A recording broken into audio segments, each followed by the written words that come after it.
Bonjour et bienvenue sur Algomius.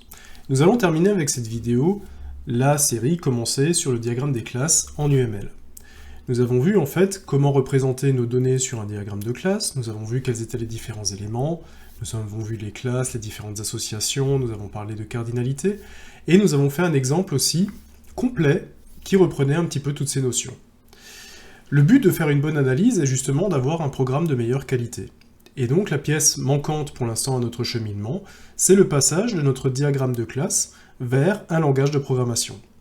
Alors aujourd'hui je vais parler de C++, donc on va passer du diagramme de classe en C++. Alors pourquoi j'ai fait le choix de C++? C++ en fait c'est un langage où tout est visible. Par rapport à Python par exemple, qui ne déclare pas explicitement ses variables, eh bien C++ va le faire. Dans Python, vous n'avez pas forcément une déclaration non plus des attributs de classe, là où C++ va avoir à le faire. C++ marque aussi la grande distinction entre le moment où vous stockez une valeur et le moment où vous stockez un pointeur vers une structure. Ce qui est un petit peu différent, et là aussi, en fait, l'écriture va nous montrer qu'il y a clairement une différence. Là où dans un langage de programmation comme Python, eh bien, le passage par référence va se faire sur les objets mutables, alors que le passage par valeur va plutôt se faire sur les types non mutables. Donc le C++ est assez intéressant pour ça, parce que vous allez voir qu'on va pouvoir transcrire un à un tous les éléments de notre diagramme. Donc, c'est ce que je vous propose de faire au travers de cette vidéo. Alors, sur le sujet complet, on était parti, si vous vous souvenez bien, d'un diagramme qui représentait des personnages dans un jeu vidéo, jeu de rôle, ou quelque chose comme ça. Donc on avait des personnages qui pouvaient appartenir à des guildes. Les personnages pouvaient être soit clercs, donc soigneurs, guerriers ou mages, donc utilisation de sorts et objets magiques. Les personnages pouvaient avoir de l'équipement, soit des armes, soit des équipements de protection, armure, bouclier, ce genre de choses. Et on avait vu que les bâtons de mage étaient spécifiques aux mages, les guerriers et les mages faisaient des dégâts grâce à des compétences, et les soins étaient également des compétences. Les clercs, eux, avaient la possibilité d'invoquer un familier qui pouvait les aider dans leurs tâches, donc à soigner le groupe. Alors, on va pas forcément convertir tout le schéma, parce qu'on va voir qu'il y a des éléments qui sont extrêmement redondants, mais on va essayer de voir comment se traduisent les éléments différents d'un schéma.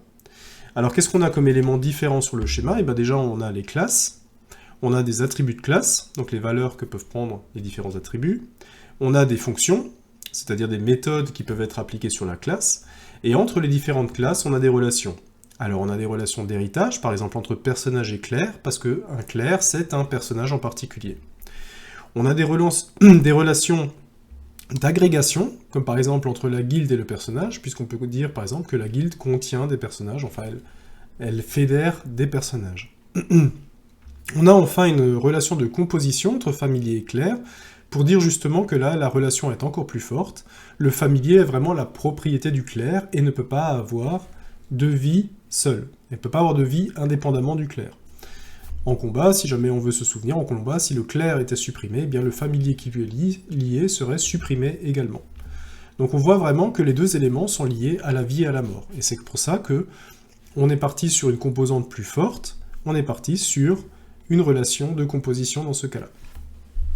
Bien, donc je pense que si jamais on s'occupe de la guilde, du personnage, du cas particulier du clerc, des sorts de soins, du familier et des compétences, je pense qu'on aura vu la majorité des éléments de notre diagramme de classe. Le reste, ça va être assez redondant, hein. Une relation d'héritage fonctionne toujours de la même façon, c'est peut-être pas la peine d'en décrire 15, donc on va essayer de s'attacher à cette partie-là, guilde, personnage en haut, puis tout ce qui concerne le clerc, son familier, les soins et les compétences qui sont dédiées.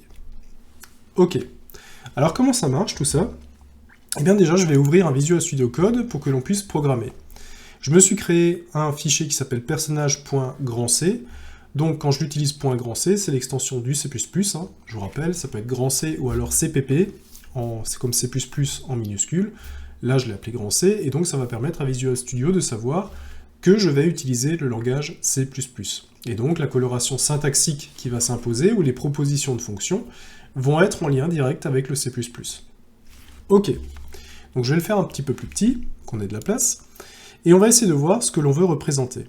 Alors ce que l'on veut représenter, c'est déjà plusieurs classes. Les guildes, les personnages, le clerc, les soins, les familiers et les compétences. Ça, vous avez bien compris en programmation orientée objet que toutes les classes du diagramme de classe vont finalement donner des classes dans mon langage de programmation. Je vais donc me retrouver avec une classe guild. On va monter le modèle petit à petit. Je vais me retrouver avec une classe personnage. Voilà, donc je garde la syntaxe du C++, hein, la classe démarre avec une accolade, termine avec une accolade, et à la fin de la classe, j'ai un point virgule pour dire que la classe est terminée. Par convention, le nom de la classe a souvent une majuscule, donc c'est une convention que j'essaie de garder. Guild avec une majuscule, personnage avec une majuscule. Je vais aussi éviter d'avoir des accents dedans, puisque des accents peuvent parfois un petit peu poser problème. Donc j'ai ma classe de Claire.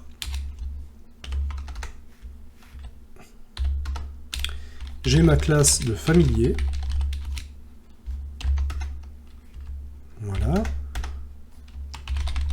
J'ai ma classe de soin. Et j'ai ma classe de compétences. Donc là, j'ai résolu mon premier problème. Ah, j'ai dit que je ne faisais pas d'accent. J'ai résolu ma première étape. J'ai créé des classes pour toutes les classes que je veux définir. Le reste, pour l'instant, je le laisse de côté, je ne veux pas forcément m'en occuper. Ok. Maintenant, on va voir que tous les attributs de classe vont finalement être des attributs de classe aussi dans mon langage de programmation. Donc là, vous voyez que pour la guilde, j'ai un nom de guilde qui est sous format string.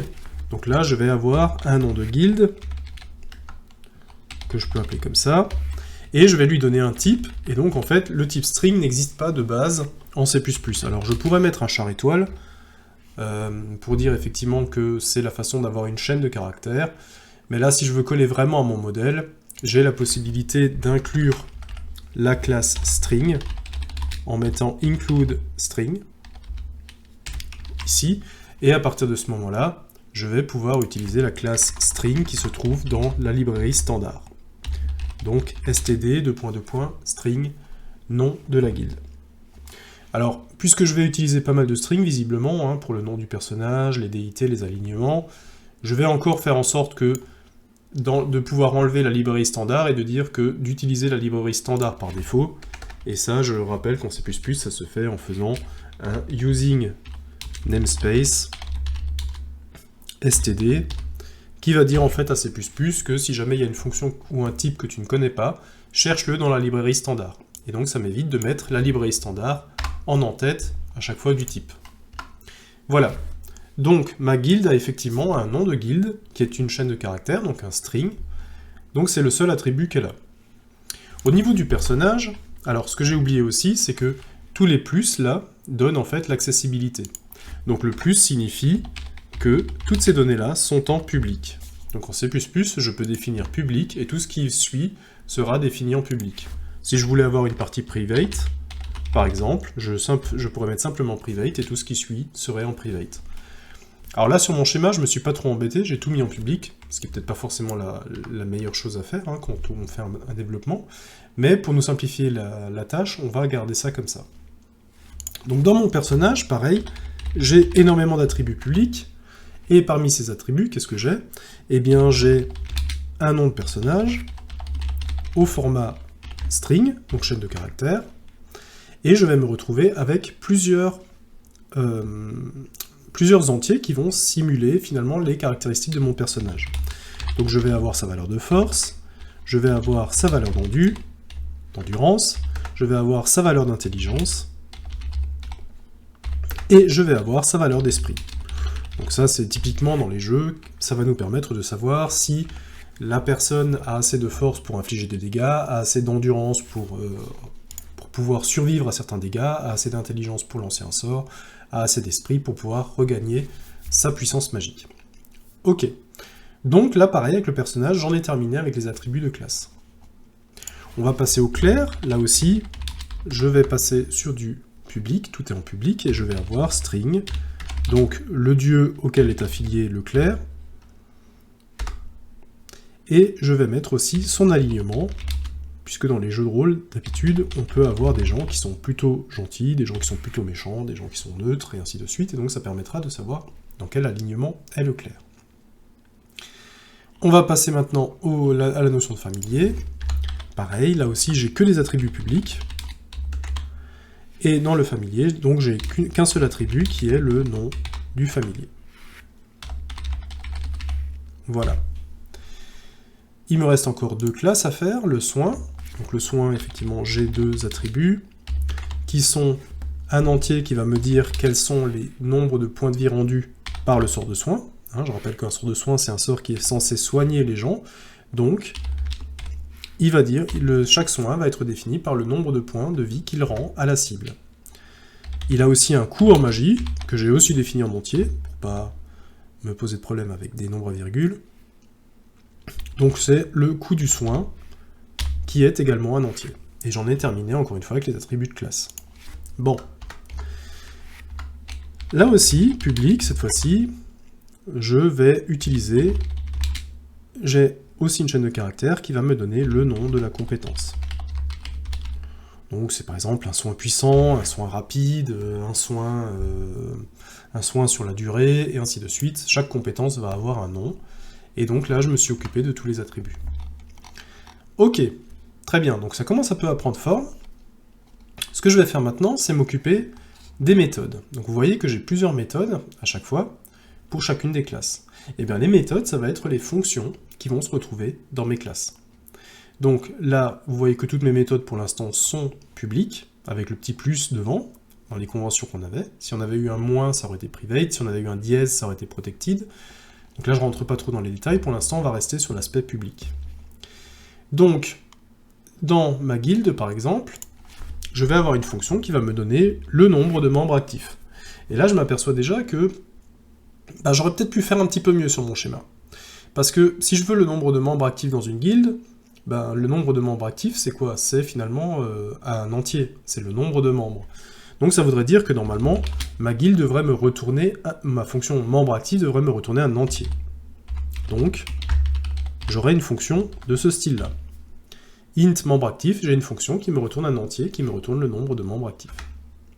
Pareil pour la fonction communiquer. La fonction communiquer, c'est quoi? Finalement, c'est envoyer un message à toutes les personnes de la guilde. Et donc envoyer un message, eh bien, ça serait peut-être un message où on se retrouverait avec un paramètre du message à envoyer. Donc vous voyez que là, j'ai peut-être fait un petit peu mon schéma un petit peu rapidement, sans trop me poser des questions sur certaines fonctions, il aurait peut-être mieux fallu que je creuse, et là je vais me rendre compte déjà en l'implémentant qu'il va me manquer des données. Donc c'est pas vraiment un problème, hein, c'est juste on rajoutera en fait, puisqu'effectivement ce dossier d'analyse va m'expliquer dans un premier temps quelles sont les fonctions à mettre en place, et bien peut-être comment va fonctionner vraiment la fonction, quelles sont les données qu'elle va avoir besoin pour marcher, et bien c'est quelque chose que je verrai un petit peu par la suite. Donc là on voit déjà qu'en se posant des questions sur les fonctions, on va déjà voir que leur prototype a changé, que leur valeur de retour a changé, et que peut-être certaines fonctions vont avoir besoin d'un argument. Ok, donc je me suis occupé de la guilde. Donc ça c'est une discussion qu'on peut avoir, on va se rendre compte, alors je vais pas trop m'embêter non plus, mais sur les personnages on a 3 fonctions qui sont attaquer, bloquer et... Alors je vais quand même rester assez uniforme dans la façon dont j'écris les choses. Bloquer et fuir. 3 fonctions, alors pour l'instant je les ai mis en void, c'est-à-dire qu'elles ne retournent aucune valeur, et elles n'ont aucun paramètre, on est d'accord que peut-être ces fonctions-là, quand on saura exactement ce que veut dire, quand on aura décrit plus en profondeur ce que veut dire quand un personnage attaque, eh bien on aura peut-être besoin d'un paramètre, ou on aura peut-être besoin, je sais pas, du retour, qui symboliserait par exemple le nombre de dégâts effectués, ou quelque chose comme ça. Donc là je ne sais pas encore exactement comment marchent ces 3 fonctions, elles sont dans mon schéma parce que je sais que ce sont les actions que doit pouvoir faire le personnage, j'ai pas encore vraiment d'idée comment elles doivent fonctionner au final, donc pour l'instant je vais les laisser dans cet état-là. Alors pareil, le clerc, lui, on avait dit qu'il pouvait invoquer des familiers. Donc par exemple, on pourrait dire invoquer, il a une fonction invoquer, et on pourrait avoir par exemple, en paramètre, string, le nom du familier. Là aussi c'est quelque chose, voilà, on invoque un démon, je sais pas, un démon de feu majeur, on passe en paramètre quel est le démon le familier que l'on veut invoquer. Alors ouais, c'est vrai qu'un démon de feu ce serait plutôt un mage, là je sais pas, un esprit céleste ou quelque chose comme ça. Et donc on passerait juste le nom du familier en paramètre, et donc l'invocation se baserait sur l'invocation de ce familier. Là encore, pour l'instant, j'ai pas réfléchi vraiment au corps des fonctions, comment elles vont s'articuler. Peut-être qu'il y aura des modifications pendant que je vais implémenter ces fonctions-là.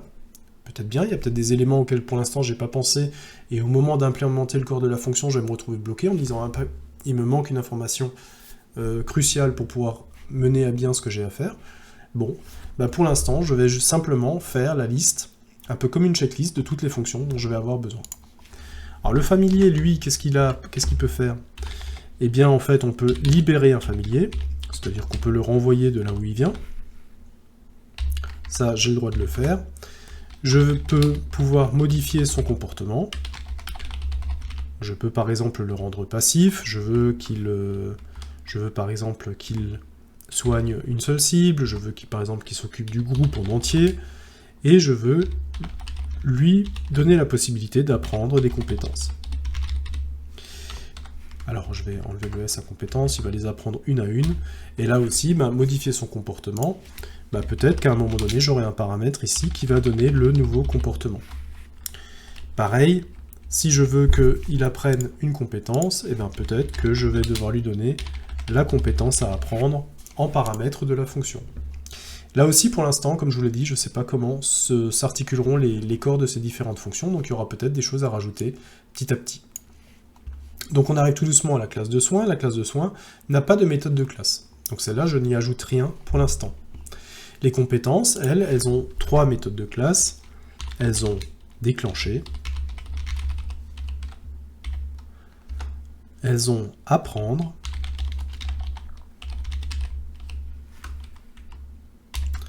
et elles ont oublié.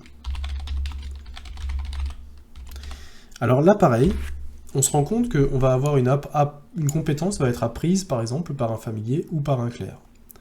Pour l'instant, j'ai mis apprendre dans compétences, mais j'ai aussi mis apprendre compétences dans familier. Est-ce que c'est des fonctions qui ne vont pas être redondantes?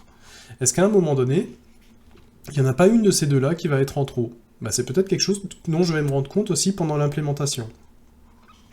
Votre schéma, en fait, vous donne simplement toutes les pistes à explorer, toutes les idées que vous avez eues et que vous ne voulez pas oublier pendant le développement. Mais peut-être qu'à un moment, vous avez fait un doublon et qu'il y a peut-être des choses en trop. Peut-être que l'apprentissage va se faire au niveau du familier et du clerc et peut-être pas au niveau de la compétence. Ça, c'est quelque chose que l'on verra au moment de l'implémentation. Bref, donc j'ai maintenant écrit toutes mes classes, toutes mes attributs de classe et toutes mes méthodes de classe. Alors la prochaine étape, de quoi on va s'occuper maintenant? Donc toutes les classes sont maintenant définies de manière indépendante. On va maintenant s'occuper des liens entre les différentes classes. Et le premier lien dont je vais m'occuper des relations d'héritage. Donc j'en ai 2 dans le schéma qui m'occupe aujourd'hui. J'ai mon clerc qui hérite de personnage, c'est-à-dire que personnage c'est une version générale de tous les personnages, et clerc c'est un personnage en particulier, c'est le soigneur de l'équipe. Donc les clercs partagent toutes les informations de personnage. Comment je peux dire ça à mon langage de programmation? Eh bien tout simplement je vais sur ma classe clerc, et je lui dis que ma classe clerc dépend de la classe personnage. Voilà, tout simplement. Je lui dis qu'en fait, un clerc, c'est un personnage, mais avec un dieu en plus, un alignement en plus, et une capacité à invoquer. Mais sinon, il partage toutes les informations du personnage, son nom, il a un chiffre de force, un nombre d'endus, un nombre d'intel, un nombre d'esprit, il peut attaquer, bloquer ou fuir. Voilà comment ça se dit dans les langages de programmation. Alors ça se dit 2 points en C++, il y a certains langages où vous avez le mot-clé extends. Là aussi, chaque langage de programmation aura sa propre syntaxe qu'il faudra assimiler. Ok, donc entre clerc et personnage, c'est réglé. J'ai une autre relation d'héritage entre compétence et soin. En effet, un soin, c'est une compétence, puisqu'elle va avoir un nom de compétence, on va pouvoir la déclencher, on va pouvoir l'apprendre et l'oublier, mais un soin a ça de particulier qu'en plus, il y aura des points de vie rendus et un coût du soin. Donc, comme le soin est une compétence, pareil, je vais simplement dire à C++ de considérer le soin comme une compétence. Et donc j'ai de nouveau cette syntaxe 2 points, public, qui va en fait gérer l'accessibilité aux données. Donc là, je ne vais pas rentrer trop dans le détail, mais je ferai des vidéos sur C++ qui expliquera d'où vient ce mot-clé public et à quoi il sert. Et donc, je lui dis en fait simplement que le soin est une compétence particulière. Ok, donc ça commence à prendre forme, j'ai pratiquement terminé, voilà, j'ai terminé d'ailleurs les relations d'héritage, il y en avait que 2. Et donc il me reste en fait simplement les relations simples, il me reste une relation d'agrégation entre guilde et personnage, et il me reste une relation de composition avec le familier. Ok, très bien. Alors je vais faire ça dans l'ordre, pour en oublier aucune, et on va voir ensuite un petit peu pour discuter de ce que l'on a mis en place. Donc je vais commencer par les relations simples. Donc j'ai une relation simple entre guilde et personnage. Donc je vais remonter là-haut, entre guilde et personnage. Alors entre guilde et personnage, j'ai 2 relations, mais je vais d'abord m'occuper de la relation dirige, la relation simple. Alors une guilde est dirigée par un et un seul personnage, et un personnage ne peut diriger qu'une et une seule guilde. Donc là, ce qui va nous intéresser dans la mise en place de cette relation, c'est à la fois la relation entre les 2 classes, et ce qui va nous intéresser aussi, c'est les cardinalités. Là, on s'aperçoit qu'un personnage ne peut diriger qu'une seule guilde, tel qu'on a écrit le schéma, et une guilde ne peut être dirigée que par un seul personnage. C'est pour ça qu'on a un à gauche et à droite de l'association dirige. Alors, qu'est-ce que ça veut dire pour notre schéma? Eh bien, tout simplement, ça veut dire que notre guilde va inclure un attribut de classe personnage, et on va dire en fait que ce personnage est le chef de la guilde, tout simplement. Alors pourquoi je mets une étoile ici? Tout simplement, l'étoile va nous symboliser que on est sur un pointeur vers chef. Donc, encore une fois, je ferai des vidéos sur le C++ pour expliquer cette notion de pointeur, on ne va pas l'expliquer dans les détails. Gardez juste à l'esprit en fait que si jamais je définis chef de cette façon-là, en fait la structure chef va se retrouver dans la guilde publique. Pardon, va se retrouver dans la classe guilde. Et donc en fait, il sera lié finalement à la guilde. Mais un chef de guilde, c'est un personnage que je pourrais utiliser ailleurs. Un chef de guilde, ça peut être un guerrier, dont je peux avoir besoin ici, qui a des dégâts physiques, et ainsi de suite. Donc je ne peux pas avoir juste l'instance dans la classe guilde. Je vais utiliser cette notion de pointeur ici pour simplement dire que je vais créer un personnage en dehors de la classe guilde, et la classe guilde, en fait, je vais simplement prendre un lien et dire, voilà, le chef de la guilde, c'est ce personnage que j'ai déjà créé à côté. Et donc, il n'est pas créé juste pour la guilde, il est créé pour un tas de choses, mais la guilde peut l'utiliser. Et elle peut l'utiliser comment? Par un lien que je vais spécifier. Donc là, je vais lui spécifier un lien sur un personnage qui existe déjà. On va rester simple pour l'instant. Ok. Pardon. Et donc j'ai bien un personnage chef, et de l'autre côté, en fait, j'ai ce personnage qui doit aussi être le chef d'une guilde. Donc ça veut dire que dans mes personnages, je vais aussi avoir, quelque part,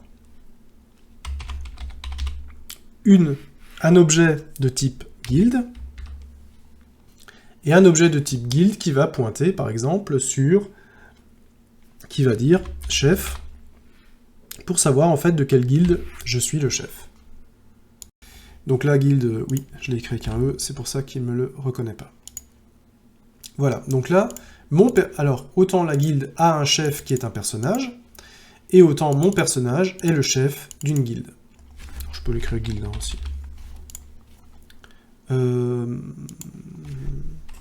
Ouais, je vais lui donner un nom plus parlant, je vais l'appeler chef guilde. Voilà. Donc mon personnage dirige une guilde, ma guilde est dirigée par un chef.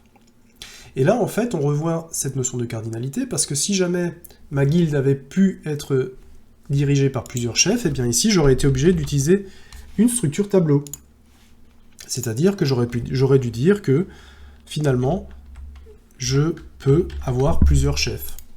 Mais là c'est pas le cas, j'ai une cardinalité de 1, donc je n'ai qu'un seul chef. Ok, donc on s'est occupé de l'association dirige. Qu'est-ce qu'on a encore comme association simple? On va utiliser l'association utilise entre clerc et soin pour dire en fait que un clerc peut utiliser des soins. Donc un soin peut être utilisé peut être utilisé par 0 ou plusieurs clercs. C'est là l'étoile en fait qu'on retrouve dans la cardinalité. Et un clerc a au moins un soin, et potentiellement plusieurs. Ok, donc on va voir comment est-ce qu'on peut mettre ça en place. Cette fois-ci, on n'est plus sur une cardinalité 1-1 comme on avait tout à l'heure, on est sur une cardinalité étoile-étoile, donc de plusieurs à plusieurs. Donc on va reprendre la partie qui traite des clercs et des soins, et on va dire maintenant, cette fois-ci, que si je vais dans le clerc, je vais donc avoir un attribut soin, que je vais appeler, je ne sais pas, sort, voilà, pour dire qu'un clerc peut utiliser un sort. Alors là, le problème, c'est que vous voyez que mon soin, en fait, ne pointe que sur un seul sort. Et donc, si je laissais ça comme ça voudrait simplement dire que mon prêtre, mon clerc, ne sait utiliser qu'un seul sort. Et moi, c'est pas ce que j'ai voulu dire. Moi, je sais que mon clerc doit utiliser au moins un sort et peut potentiellement en utiliser plusieurs. Et donc, vous allez avoir ici la possibilité de mettre une structure tableau, que je limite ici à 250, hein, parce que c'est le... Quand vous définissez un tableau en C++, vous êtes obligé de lui donner sa taille max. Et donc, potentiellement, vous pouvez dire que votre clerc peut utiliser 250 sorts différents. Alors, je suis d'accord, pour ceux qui travaillent déjà depuis longtemps en C++, que c'est pas forcément la structure la plus adaptée. On peut peut-être me reprocher de ne pas utiliser un vecteur ou de ne pas utiliser un set. C'est des structures de données un petit peu plus avancées en C++, mais là, c'est quelque chose sur lesquels je rentrerai de nouveau sur le sujet avec les vidéos C++, et je voudrais pas me faire embarquer ici alors qu'on est vraiment encore sur la conversion du ML. Mais l'idée est la même, effectivement, ici, si jamais vous utilisez un vecteur, on sera beaucoup plus à l'aise puisque vous n'aurez pas spécifié la taille max d'entrée de jeu. L'idée ici, effectivement, c'est de mettre un tableau en place et de dire que maintenant, je vais pouvoir avoir plusieurs pointeurs sur des sorts de soins. Voilà, tout simplement. De l'autre côté, j'ai des soins qui peuvent être utilisés par plusieurs clercs. Alors à quoi me sert cette relation? Eh bien tout simplement, si jamais je rentre du côté des soins et que je veux savoir quels sont les clercs qui maîtrisent ce soin-là, eh bien je vais avoir un tableau qui me les donne. Ça veut dire tout simplement que je vais définir ici des clercs, donc des pointeurs sur des clercs, et je vais donc avoir un tableau de lanceurs.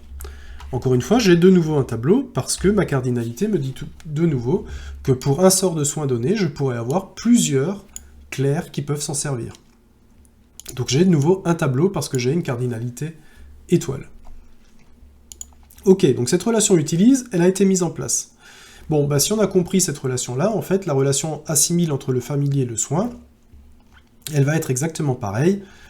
On va avoir, au niveau du familier, on va avoir des sorts de soins que connaît le familier.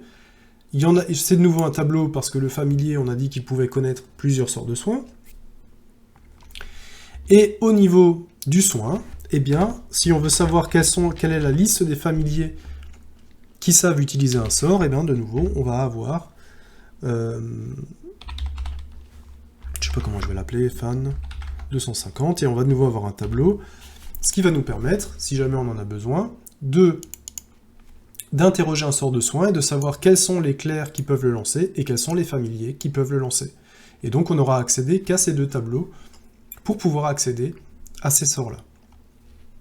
Ok, donc on s'est occupé maintenant, rapidement, de toutes les associations, je fais un peu de place, toutes les associations simples. Donc il ne nous reste plus qu'à deux associations à voir. Il y a la composition qui est ici, invoque entre familier et clerc, et l'agrégation qui est ici entre guilde et personnage. Alors on va s'occuper de l'agrégation parce qu'en fait, dans les langages de programmation comme le C++, il n'y a pas de différence vraiment entre l'agrégation et une relation simple. Donc, ici, tout simplement, ma relation d'agrégation est membre entre guilde et personnage, elle veut simplement dire c'est la relation d'appartenance d'un personnage à une guilde. Donc, dans la guilde, je vais en fait me retrouver avec la liste des personnages. Puisque un personnage est toujours dans une ou une guilde, une et une seule guilde, et la guilde en fait peut contenir au moins un personnage, et sinon plusieurs. Voilà de nouveau le sens des cardinalités. Et donc je vais me retrouver avec la liste des membres. Mais qui dit liste, dit de nouveau structure tableau. Donc je me retrouve de nouveau avec un tableau de membres qui va me montrer que ma guilde contient plusieurs personnages. De l'autre côté, je vais m'occuper de personnages aussi, pour qu'un personnage soit lié à la guilde à laquelle il appartient. Et donc, je vais simplement mettre guilde, étoile, et je vais simplement dire, voilà, bah, il est membre de la guilde. Alors cette fois-ci, je ne suis pas sur une structure tableau dans le côté personnage, tout simplement parce qu'un personnage ne peut être membre que de une et une seule guilde. Donc il n'est pas membre d'une liste de guildes, il est membre d'une seule guilde, et cette fois-ci, donc, je n'ai plus de structure tableau. Alors si on réfléchit un petit peu à l'implémentation qu'on vient de faire, on s'aperçoit qu'en fait, il y a deux associations entre guildes et personnages. Bon. Est-ce qu'il n'y aurait peut-être pas mieux à faire, finalement, que de faire ça? Réfléchissons. Est-ce qu'un personnage pourrait être chef d'une guilde dont il n'est pas membre? Alors ça, je pense que c'est pas le cas. Je pense que un personnage est forcément chef de la guilde de laquelle il est membre. Ça veut dire que le chef de guilde va avoir la même guilde en chef de guilde et en membre. Et de l'autre côté, la guilde va avoir le nom de son chef et la liste de ses membres. Ok. Bon, bah là, en termes d'implémentation, on pourrait peut-être se dire, bah, au lieu de mettre deux fois la même guilde, on pourrait peut-être se dire tout simplement, eh bien, mon personnage, il est membre d'une guilde, et de mettre un booléen en place, que j'appellerais chef, et je me dirais finalement, est-ce qu'il est effectivement membre d'une guilde, est-ce qu'il en est le chef? Voilà, tout simplement, en booléen, vrai ou faux, est-ce qu'il en est le chef? Et c'est peut-être quelque chose qui serait plus facile à gérer en termes de fonction. On n'aurait pas, bon, en même temps, comme on est sur des pointeurs, en fait, effectivement, on ne recopie pas systématiquement la structure, on y accède seulement au même emplacement mémoire. Mais là, ça pourrait peut-être simplifier les choses. Je suis membre d'une guilde, est-ce que j'en suis le chef? Voilà, on aurait toutes les informations dans des structures un petit peu plus simples. Donc ça, c'est des petites choses auxquelles on peut penser au moment où on implémente. Hein. C'est pas parce qu'on a fait un schéma complet que le cerveau doit être débranché au moment où on implémente dans notre langage de programmation. C'est des petites choses auxquelles on pourrait penser, de se dire, tiens, finalement, est-ce que ça serait pas plus facile à gérer comme ça?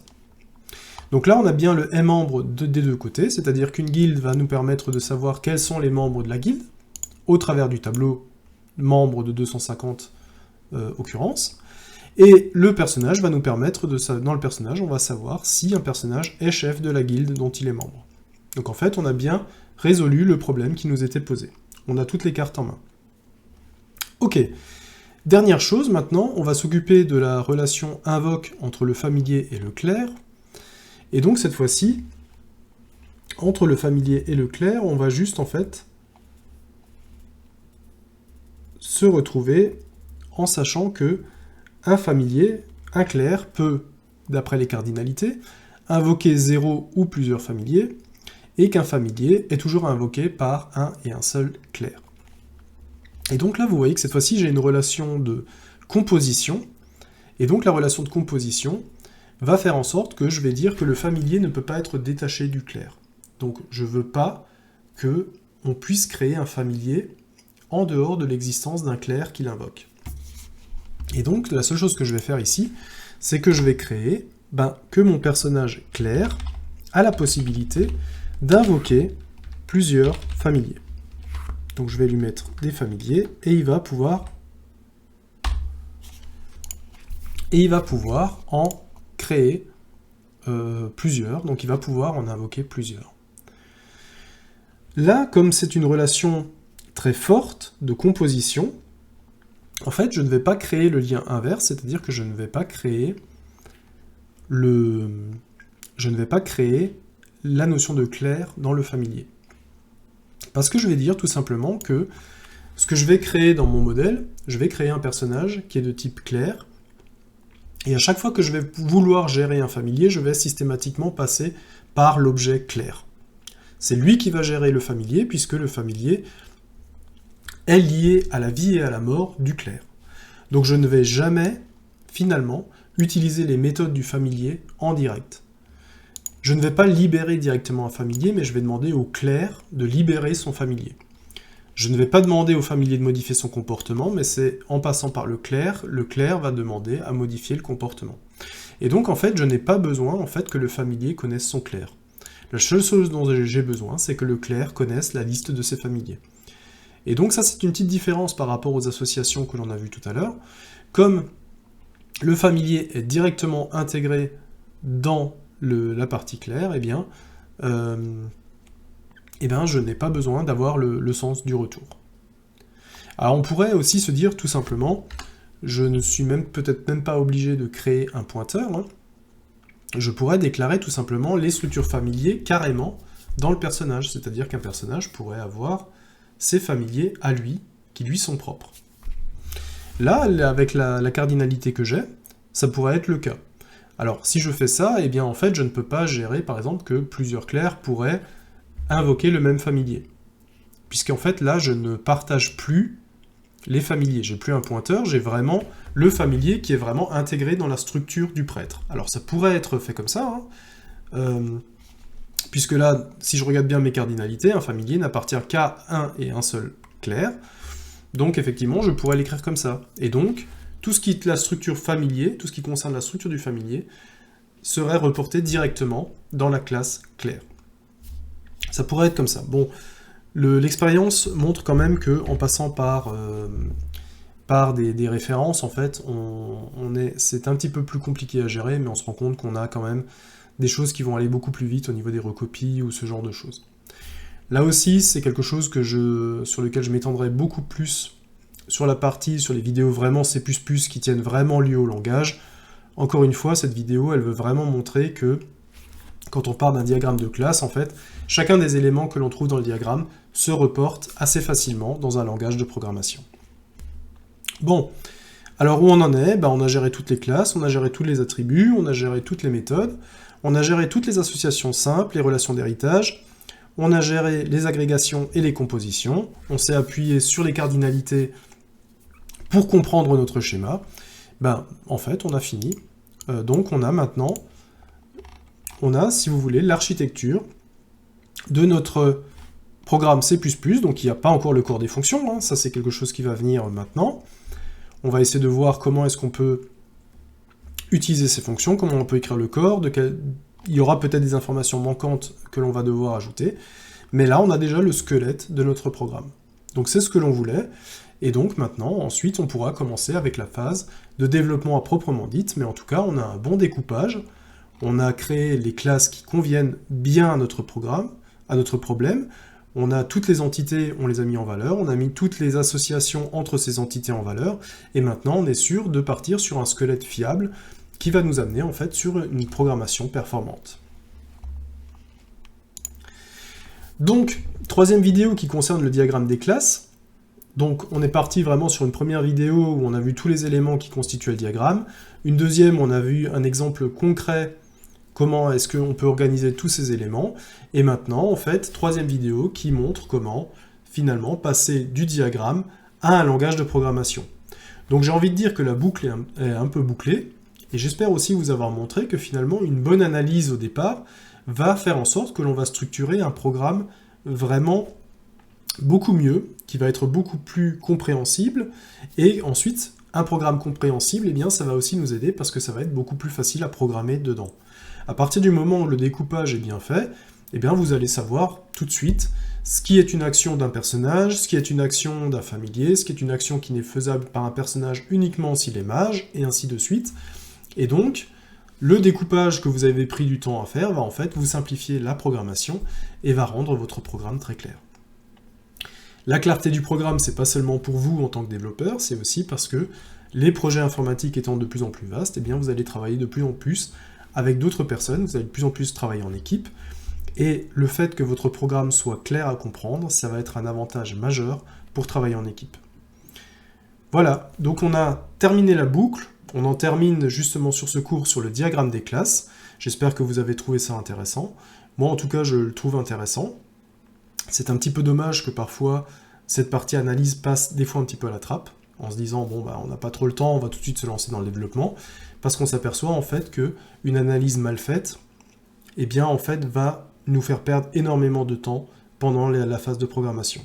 On va se rendre compte que des choses étaient mal pensées, on va se rendre compte qu'on a des erreurs d'implémentation, et en fait, plus on a développé de code avant de se rendre compte que l'on tombe sur une erreur, plus en fait la rectification va prendre du temps.